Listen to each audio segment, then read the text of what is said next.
So you can. Hello and welcome everyone to another episode of Scott Schilling Speaks. Always excited because I have such great guests along with me. Today is no different. Longtime friend, amazing man that I've learned so much from. Always enjoy our conversation. He invented quantum neurogenesis. I want to get into that sometime because I just want to understand what the heck it is as much as anything else. But Harrison Klein, thanks for joining me here on Scott Schilling Speaks. Thanks for having me, Scott. It's always fun to be with you and a pleasure to, share all the kinds of things that we are both exploring and, giving to other people. So that's all great. Love it. Thank you for having me today. Absolutely. I would love for you to give everybody a little bit of background. I know you had a mystical experience in your 20s that totally changed your life.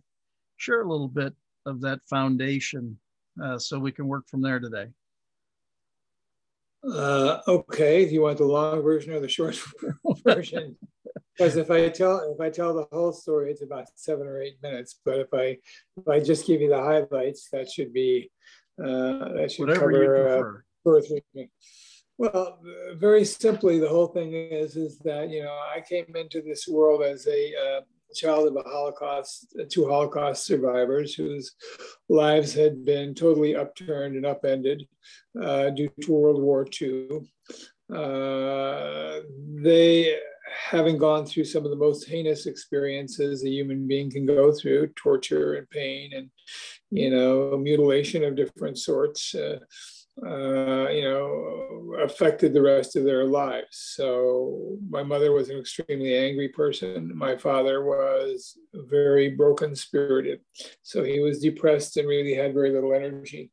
So I'm not sure exactly how my life came to be part of those two divergent kinds of energies, but I showed up about 7 minutes after they reunited after their not 7 minutes, 7 months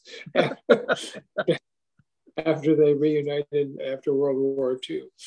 So basically, because they hadn't seen each other in multiple years, due to the fact that my father was conscripted into the army, shot, spent a lot of time in very negative kinds of experiences, beaten and tortured, and also had shot in the leg and never walked right after that. And my mother had been raped so many times due to the cruelty of soldiers during that particular time with a 2-year-old kid all by herself. My growth years, the years up until the time I was about 5 or 6 or 7, basically were just filled with pain and sorrow and anger. And I think my parents stayed together out of spite as opposed to desire.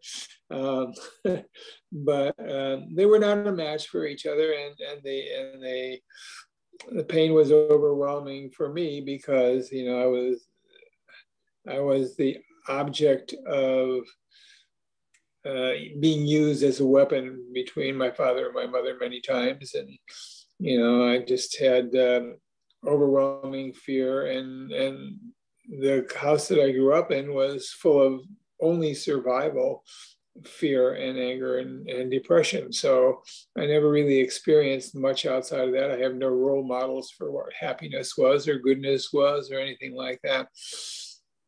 And so at a certain point in my, probably I would guess it's my 5th year or 4th year or something like that. I can't remember exactly when it happened, but my mother was emasculating my father in a very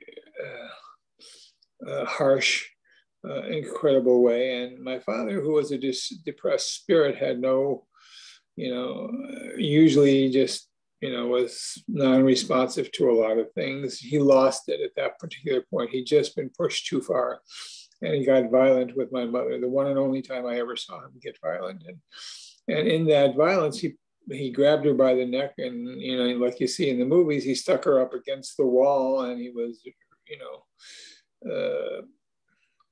really extraordinarily intimidating.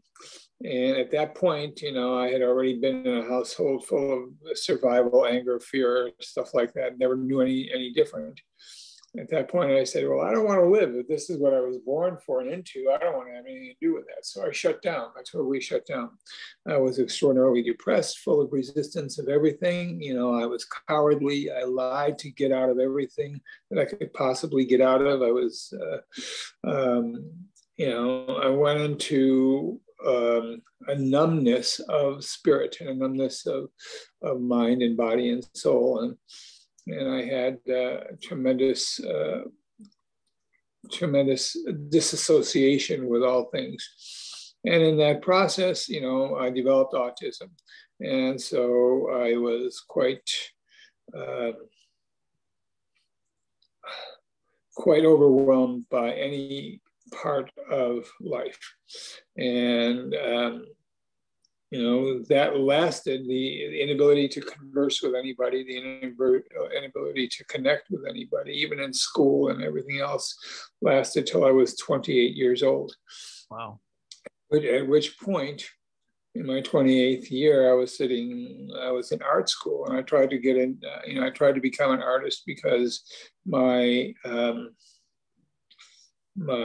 awareness was so negative and so restrained that I couldn't focus on anything correctly. And I was thinking artists would train me into having visual connection with things. And I tried that. And so what happened was, in that process, I was sitting in my room in about 1972 or something like that. And I was sitting in my room, and I had a mystical experience that, bam, just yanked me right out of my body, or my consciousness right out of my body, into a new place, into a white tube of light. And I was sent spinning through the universe and traveling through the universe at a velocity which, I could possibly say would be near the speed of light. The clouds coming at me, colors coming at me, planets birthing and dying, galaxies spinning, choirs of angels in the background. A bizarre and incredible experience. Nothing like it. I'd never known anything like it. It was 10 times more impactful than the scene in 2001 where they go beyond light speed. So it was quite a show. And when I was deposited back in my body, I came back with a thought, and I have no idea how long I was in that experience. Could have been 2 minutes, could have been 2 hours, whatever the case was, whatever time I was in that experience. When I was deposited back in my body, suddenly all the autism was gone, all the pain was gone, all the circumstances were gone. My focus became razor sharp. I mean, suddenly I was able to see translucently. I was able to see vibration. I could see the pulsations of different colors in the room that I was in. I saw the reds and the greens and the blues and the grays pulsating at different colors, at different speeds. I saw things that were opaque. I was seeing translucently, like you see in some of the movies and things like that. And prior to that, my autism and my pain and all that had a filter in my eyes, so everything was always cloudy for me. Auditorily, I was like, I had a bad cell phone, and I was only getting about every third or fourth word. And then body-wise, my body was pretty much numb. I couldn't even be within 6 or 8 feet of a human being without having kind of this pain in my ribs. So all of a sudden that was gone. I had this mystical experience and this incredible explosion of energy and speed and vitality. And suddenly I was in the moment. And there was so much more of me than I had ever even possibly imagined. And I suddenly saw energy. And my whole life turned around. The energy was very different than anything I'd known in the physical world. And I also had powers. I had powers of clairvoyance, clairaudience, and clairsentience. So, all that happened like almost all at once. It was a cataclysmic event. And so it changed my life forever. And in the process of that unfolding, and I didn't know what it was for, almost 2 years. I'm walking around going, what the fuck is, what the, what the hell is this? What the hell is this that's going on inside of me? I have no idea. All I'm seeing is all this energy and all this other, all these different things. I'm seeing frequency, I'm seeing pulsations, I'm seeing translucently. And I'm going, what is this? Who am I? What is going on? So, well, it just turned me from an atheist, somebody who didn't believe in anything, to somebody who believed in everything. So my whole life changed. And in the process of that, I knew that the mission of a self-realized being is to go out and show the path or help other people to navigate that path. So that's kind of what happened. And that's gotta just take you and spin you. Like you said, for 2 years, you didn't really know what happened, why it happened, any of those kinds of things. So were you during that period studying it or saying, how can I apply this? Or was it still kind of dumbfounding? It was dumbfounded. I was researching everything I can. Who's ever had an experience like this? I went through bookstores, I went through libraries, I went through everything that I could possibly find to say what this is. I didn't know what that was, but ultimately it was a gigantic influx of energy. It was a gigantic influx. It was like standing on a railroad station platform, and the bullet train goes by at 250 miles an hour, and you grab onto the side railing and hold on to the rail for dear life, and you're flapping in the wind. So I didn't know what it was, but this gigantic energy was moving me. But so I had no idea what it was, and I was afraid to talk about it because I had been silent almost for 28 years. I didn't talk to anybody hardly at all. So I had nobody to talk to about it. I was afraid to talk to anybody about it, So all I knew is that I was totally different, that I wasn't the same human being. And what I also noticed was that suddenly I'm articulate. Suddenly the things that I couldn't do before, I could do massively in a great way. Suddenly the whole life of me became the ability to see life and energy and other things. And then as the time went on, I began to understand that I could control that in a dramatic kind of way. And so everything that I've ever wanted started to come to me. I started to get around substantial people. I started to get around higher consciousness experiences. I started to express myself both in art and in writing and in teaching and all kinds of other things. And my life just became a new hemisphere of the 28 years before. I was still the same human being. I had all those experiences, but now I didn't have the emotional pain and the resistance. I had the wisdom and the perception of it in a new way. So life became something else. Life became life as opposed to filtered experience, so as opposed to the sleepiness, the sleepwalking that most people do. When did you utilize that then to truly become a spiritual teacher and an entrepreneur? Was that at that time or was it later? Did you need to add some experiences to that for a while? No, as a teacher, that was easy for me because I was, basically trained in, through college and other things like that to be able to be a teacher. So I came into the public schools and I spent 8 years teaching in high school. And then I moved on to a higher degree and I went into the university level and I taught 8 years at the university level. Then at a certain point, I sort of gave up the teaching portion of it in terms of formality, but I always worked with people to teach spiritual experience. But I gave up the formal teaching in a classroom type situation and I became an entrepreneur. I then went into the movie business. I went into the brokerage business. I was in the brokerage business for several years, and I met Tarquin Olivier, who was Sir Laurence Olivier's only son, and we ended up hitting it off, and we put a partnership together. We raised $32 million together for a movie, and so I was in the movie business for a few years until 9/11 happened, and then all the contracts got pulled. And, that was a very difficult experience for me. So I decided I would just go into other kinds of entrepreneurship.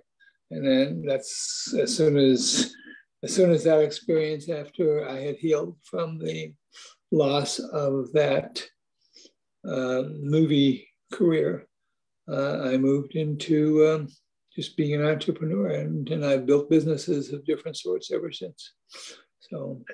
So where did it's been a roller coaster? Exactly. Well, I know just in the time that I've known you, you've done many things. And when did the quantum neurogenesis come in? And well, quantum neurogenesis is sort of a new method of integrated intelligence. Really, it uses both hemispheres of the brain. So for kind of rapid integrational development with things and enlightenment and mental focus purposes. So quantum neurogenesis is the culmination of many years of my perception and growth and ability to help other people achieve what they want, and also to open up worlds beyond the senses for other people. So, kind of sounds like a little woo-woo stuff, but it's very practical. So, there's a path to enlightenment. There's a path to success. There's a path to creating things. And quantum neurogenesis, most of us are fragmented in some sort or other, and most of us walk around with our in a sleepwalking type fashion. We're not in the here and now. We're not in the energy of things. We're basically in what we perceive or what we decide to perceive about the energy of what's happening, rather than in the energy of what's happening. And so quantum neurogenesis came about as the ability to create a direct pathway into the higher states of consciousness. So, it deals with our identity, it deals with our self-image, it deals with our belief systems, it deals with our application of the intellectual ideas that we have into the physical domain, or into integration with the physical. It deals with the ability to also become a teacher and make 6 or 7 figures at what we do with our knowledge. So quantum neurogenesis is talking about the quantum field, which is the field of all possibilities, where everything exists and everything emerges from. Once we understand a little bit about quantum physics, we understand how the world is made, and then we understand what our place is in the world and how to make our way in the world. And so from that point on, we start to never look at the world in the same way again. And so what I teach now is how to move through this process of this new perspective, these new perspectives, until we are opened up and unfolded. And we are opened up in a way that makes a gigantic difference to us in whatever our desires happen to be. So it was developed from, probably thousands of years of understandings of what the sages taught, and then my own experiences combined with the new neuro processes that we've known in the last 50 years or so. We've understood in the last 50 years, quantum is this field of all possibilities, right, where everything emerges from. And then neuro is about the brain. And then genesis is the beginning of creating new neurons or new neural pathways into this new place of higher identity, higher consciousness, higher experience. And we move from thinking about stuff, or, a kind of information stuff, into experiences, and from experiences into the knowing of what our true nature is. And so as we're in the middle of something that that we certainly haven't lived through prior to this. I mean, we've had a worldwide pandemic and so many different things shifting. How does that all come into play in today's environment? Or is it supposed to be exposed right now because there's just worldwide change? I mean, how do we take all this information? You've obviously lived and experienced and gained so much great knowledge. How do we take that and utilize it in a day like today? Well, first of all, we have to understand that the entire world on planet Earth is going through transition. It's gone through a transition and is going through a transition. We have to understand that nobody is exempt from that, and that the experience has purpose. I mean, I have to believe that, most of the collective consciousness, a lot of it is orchestrated by Source. And, I have to believe that he knows what he's doing. So, right. In the process of him knowing what he's doing, he's leading us to something bigger and better and something more amazing.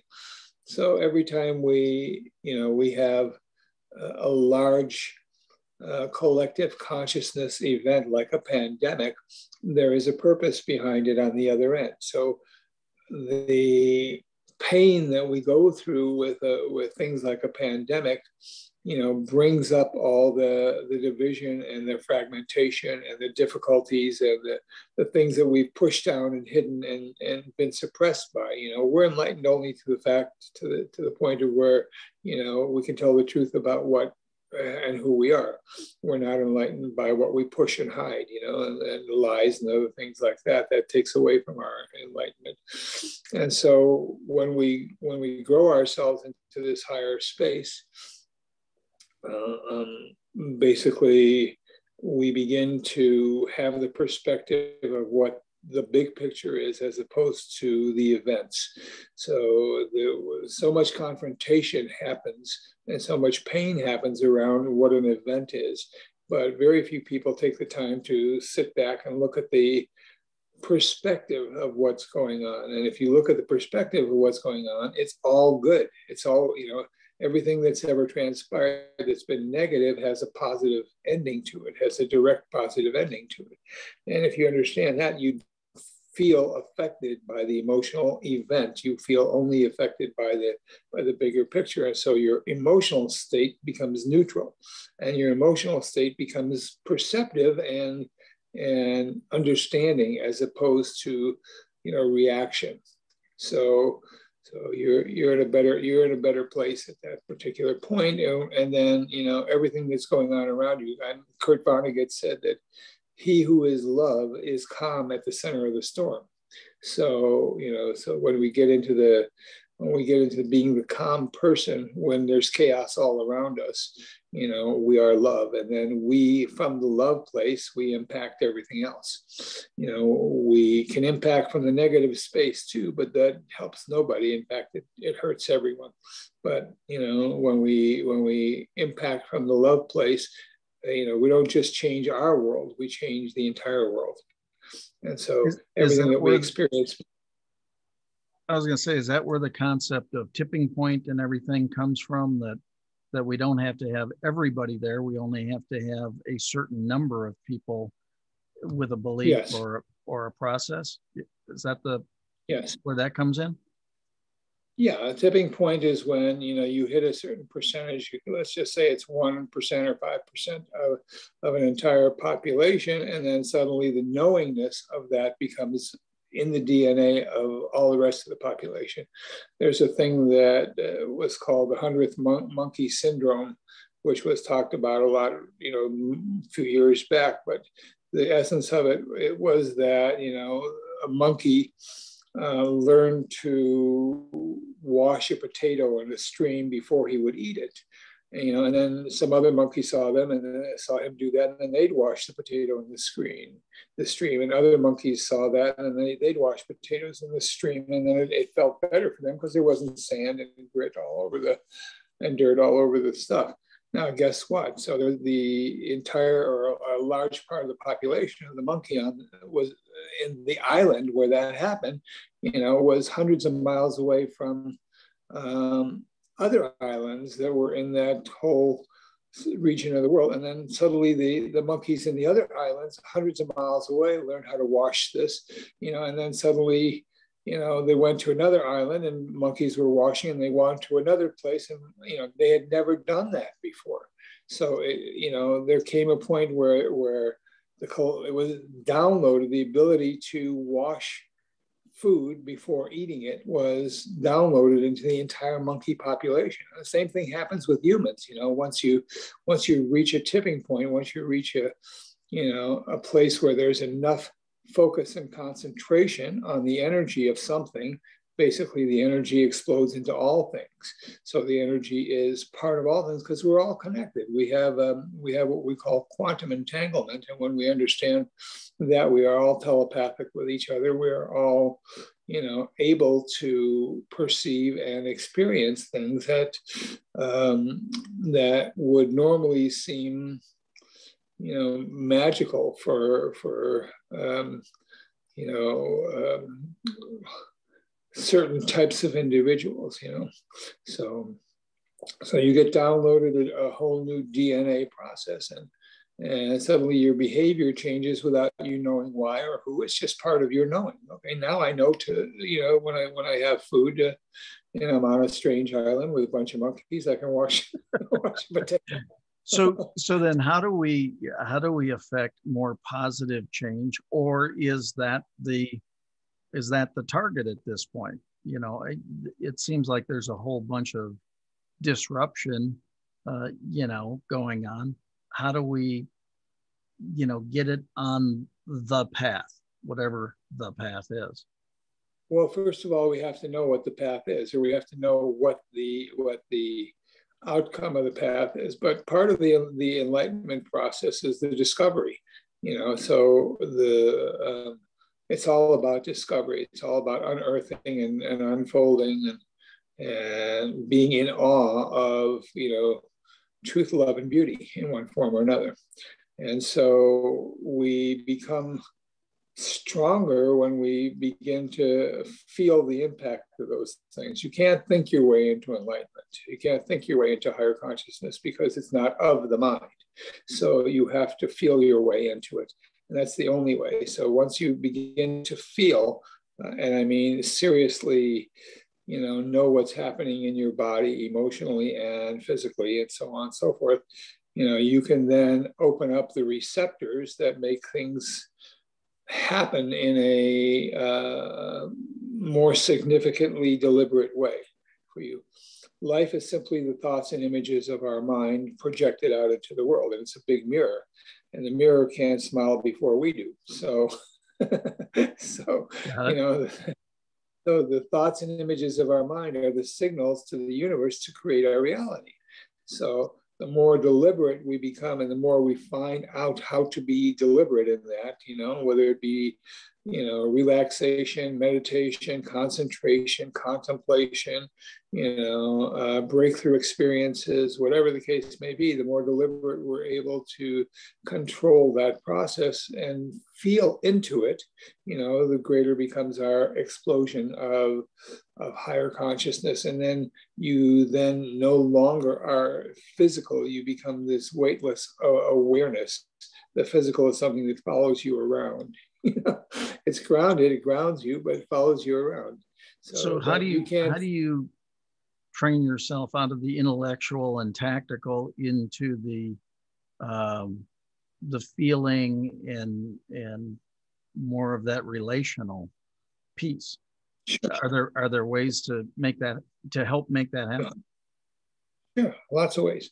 So, you have to understand that, our experience is a matter of self-image, and our experience is a matter of identity, and a matter of belief systems, and also a matter of resistance. So once we can identify who we are, that's a choice, right? We identify I am, whatever the I am is. I am, successful. I am happy. I am, beautiful, or I am, awkward, ugly, and stupid, or whatever the case may be. Whatever the identification is, that choice eliminates all other choices at that point because you are focused into that one I am. So as you focus into that one I am, now the identity principle takes over. And the identity is that I am is the governance of energy. So you can't experience anything without some sort of identity. So in other words, we can't experience what we're not awake to. We can't experience wealth if we're not awake to all the parts of wealth. We can't experience happiness if we're not awake to happiness. We can't experience health if we're not awake to health. So the identity is what controls the management of the energy. When you say I am, whatever you attach those words, I am happy, ugly, beautiful, fat, whatever the case may be, you'll experience that. You'll experience whatever that I am is, whatever is attached to that I am. Some people will say I'm rich, but they never experience that. Is because the emotional fire within them is not truly I am rich, I'm rich. The emotional fire is I don't have what I want. But you have to convince yourself. You have to train yourself through self-talk and through projected feelings or elevated emotions into a higher state of consciousness through the feeling of it. So once you have an identity, then you begin to create a self-image. The self-image is, how do I perform in this situation? How do I perform in that situation? What do I do? Well, once you've formed a self-image, you cannot override that self-image. It is a subconscious experience that programs your behavior. But what you can do, and the secret is that you don't try to override it. The secret is, if you want something different or better, you create a whole new self-image, and you do that deliberately. And so when you create a whole new self-image, now you are moving the energy from the I am into the desired aspect of who you are. The next thing that comes up is, what do I believe? What do I have to believe to have what I want? Do I believe that money grows on trees, or that money is hard, or that the only way to make a lot of money is working hard? Well, if you believe that, that's exactly what you're going to experience.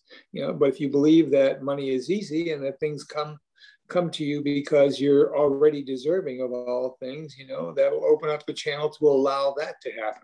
So you'll have a focus, attention, identity, a self-image, and a belief system. Once you have those things, now the question is, where do you apply it? Now, where do you point your consciousness?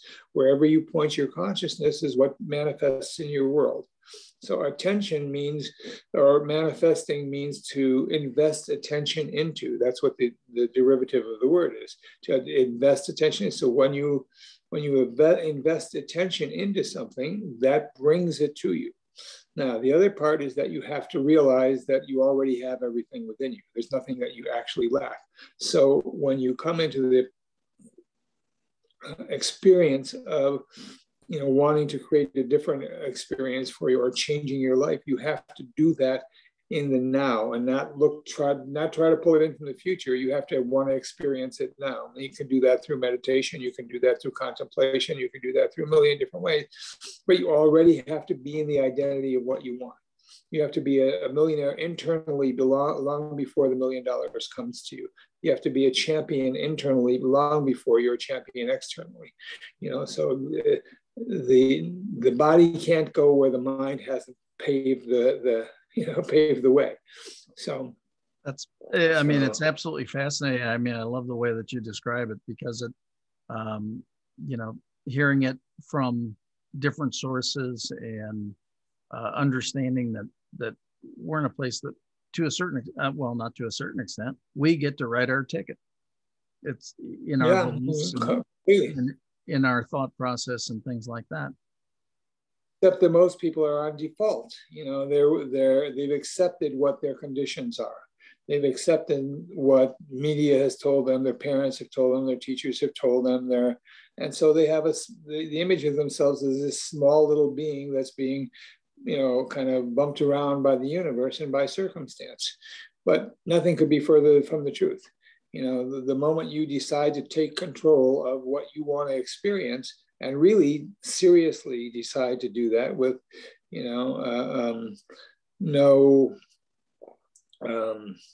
no deviation, or no allowance of other things coming in, you will experience exactly what you want to experience. And everybody who's out there, if you take a look at the lifestyle of these rich and famous people, if you take a look at the lifestyles of celebrities, or whatever the case may be, that is all subject to their thought process. all that came about because they had a self-image, they had an attention, they had a focus, they had a identity and a self-image and a belief system that brought those things into their experience. So all you have to do to know how somebody thinks is to look at what their environment is. So and that will open up the situation. If you don't like the environment you're in, simply change it. You have that power. You change that through creating a new identity. Just start talking about being you flow energy to what you want. So you flow energy to, I'm a neurophysiologist, I'm a neuro-ophthalmologist, all that kind of stuff. Exactly. So, well, I knew we would touch on only a few of the things. I know that you got a gift for everybody because you're such a generous guy and you want to serve more people. Right? Well, yes, I do. I have a gift for everybody. So the gift I have is that I will conduct a absolutely free masterclass, and it's a beautiful experience for people because it absolutely points the way to opening yourself up. And it's a 90-minute class, basically, and it goes through the whole process of quantum neurogenesis. And it starts that training to where you transcend the physical world. So the link to that is masterclass.smallshiftsbigchanges.com. So that is masterclass.smallshiftsbigchanges.com. When I say small shifts, big changes, that's because I just finished a summit called Small Shifts, Big Changes. So when you go there, basically you see a one thing challenge. So you can't see a lot now. I don't know if you, but it's a one thing challenge. And when you bring to that class the one major thing that you want to change for the better, if it's money, if it's love, if it's relationship, if it's career, or whatever, that master class will teach you to have the quick change probability. So, and that's all. It's just a free class for anybody who wants to come, probably 90 minutes, and best investment you'll ever make for free. It's worth every time. Well, I greatly appreciate it. Masterclass.smallshiftsbigchanges.com from the one and only Harrison Klein. Harrison, thanks for being here today. Greatly appreciate it. From the one and only Scott Schilling. So now we're revolving in a quantum circle, in an atomic circle around each other, quantum entanglement. So all you guys out there, thank you for having me today. And I appreciate you being here. If you see this, and hey, love you. And hopefully we can all work together and make this planet and change this world into pure, sweet love and abundance. We work from abundance, not toward abundance. So as soon as you make that change, you're going to find a very different value system and a very different experience within you. So change up, have a good time, change up, become a champion. That's right. Yeah. Absolutely appreciate it. Thank you, Harrison. Look forward to seeing everybody again tomorrow, same time. Talk to you soon. God bless. Thanks, Scott. God bless.